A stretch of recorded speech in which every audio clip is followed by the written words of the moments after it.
मानस को लेकर के उन्होंने कहा कि ये बिहार के शिक्षा मंत्री प्रोफेसर चंद्रशेखर के रामचरितमानस पर दिए गए विवादित बयान पर सियासी घमासान छिड़ गया है।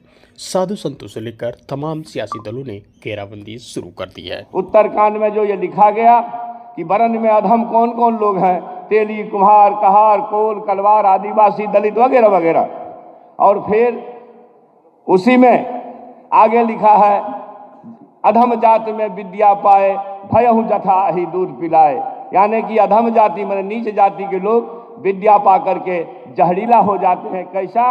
जैसा कि दूध पीने के बाद सांप हो जाता है। तो सुना अपने शिक्षा मंत्री प्रोफेसर चंद्रशेखर का यह बयान। इसी बयान के बाद अब सियासी घमासान छिड़ा हुआ है। साधु संतों से लेकर तमाम सियासी दलों ने अब प्रोफेसर चंद्रशेखर की घेराबंदी शुरू कर दी है। तो सुनिए किस तरीके से घेराबंदी शुरू की। धार्मिक ग्रंथ की, धार्मिक चौपाई की गलत व्याख्या कर रहे हैं,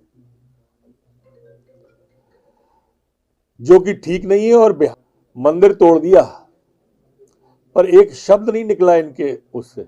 कार से बिहार के मंत्री कभी भगवान राम पे टिप्पणी करते हैं, कभी अब रामचरितमानस पे कर दिया। अब स्पष्ट हो गया कि जैसे जैसे भगवान राम मंदिर अयोध्या का बन रहा है, वैसे वैसे ये जो रावण और एक खर दूषण के जो डीएनए वाले लोग हैं, उनके पेट में दर्द हो रहा है।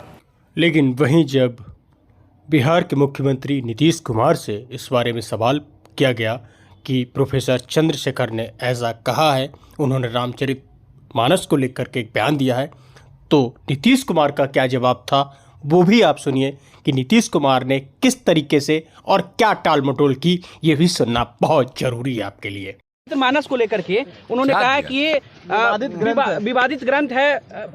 हमको नहीं पता, चलिए अब हो गया, हमको नहीं मालूम सर। बक्सर में सुना आपने बिहार के मुख्यमंत्री नीतीश कुमार को इस जवाब को लेकर के उन्होंने कैसे टाल मटोल कर दिया और सवालों से बचते हुए दिखे।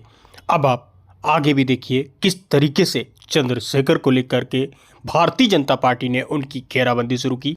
ये सहयोग नहीं, ये तुष्टिकरण का प्रयोग और वोट बैंक का सबसे घिनौना उद्योग है। कुछ ही दिन पहले आरजेडी के वरिष्ठ नेता, बिहार के उनके अध्यक्ष जगदानंद सिंह ने विवादित बोल बोले थे, हिंदू आस्था पर चोट की थी और कहा था कि राम जन्मभूमि नफरत की जमीन है, राम मंदिर चार दीवारी है। प्रभु श्री राम को लेकर भी टिप्पणियां की थी। और अब उन्हीं की देखा देखी बिहार के एजुकेशन मिनिस्टर, आरजेडी के नेता, शिक्षा मंत्री कहते हैं कि रामचरितमानस ये नफरत फैलाने वाला ग्रंथ है। बार बार इस प्रकार से हिंदू आस्था पर करो चोट ताकि मिले वोट बैंक का वोट। फिलहाल प्रोफेसर चंद्रशेखर रामचरितमानस पर विवादित बयान देकर बुरी तरीके से फंस चुके हैं।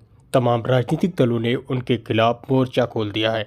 ऐसे में यह जानना बहुत ज़रूरी है कि प्रोफेसर चंद्रशेखर ने कौन सा बयान दिया था और उनके इस बयान को लेकर के मतलब क्या था और उन्होंने क्या कहा था। पूरा बयान आप सुनिए और पूरे बयान को आप पूरी तरीके से सुनिए ज़रूर, ईमानदारी के साथ, तभी आपको पता चलेगा आखिर ये मामला तूल पकड़ा तो पकड़ा कैसे। मैं सीधे तौर पर कह रहा हूँ कि उत्तरकांड में जो कहा गया है, जे बरनाधम तेली कुम्हारा सपच किरात कोल कलवारा, भैया जाति का गिनती बता दिया है कि सब अधम जाति के लोग हैं। तेली, कुम्हार, कहार, कोल, कलवार, आदिवासी, दलित, नारी मुई गृह संपत्ति नासी, मुर मुराई होई साहसी। पढ़िए तो भाईजान कि संपूर्ण नारी जाति के बारे में कहता है कि अगर घर की नारी मरे तो समझो एक चीज मरा है, थिंग, समान। नारी को समान थिंग समझने वाले लोग, इंसान नहीं समझने वाले लोगों पर आपत्ति, हमको उस विचार पर आपत्ति। बस आप मेरी बात सुन लीजिए। आप हिंदुस्तान में घूम रहे हो, अफगानिस्तान में घूम रहे हो? नहीं, क्यों? आप हमारी बात पर करो ना, हम दुनिया की बात क्यों करें? हमारे देश में एक चीज। तो ये प्रोफेसर चंद्रशेखर थे जो कि अपने बयान पर अभी भी कायम है। लेकिन सवाल ये उठता है, क्या इस तरीके के बयान हिंदुस्तान में ज़रूरी हैं? और क्या ऐसे बयानों से नफ़रत नहीं फैलती है? और अगर ऐसे बयानों से नफ़रत फैलती है तो क्या ऐसे बयानों को देना ज़रूरी है, जिससे पार्टी खुद असमंजस में पड़ जाए? और इसी असमंजस को लेकर के जब नीतीश कुमार से पत्रकारों ने सवाल किया तो उनका ये कहना था कि वो इस बात को नहीं जानते हैं और अगर ऐसा है भी तो वो उनसे बात करेंगे। आप समझ सकते हैं कि जब पार्टी असहज हो जाए तो ऐसे बयानों से बचना चाहिए जहां पर पार्टी अपने आप को डिफेंड करना मुश्किल कर ले।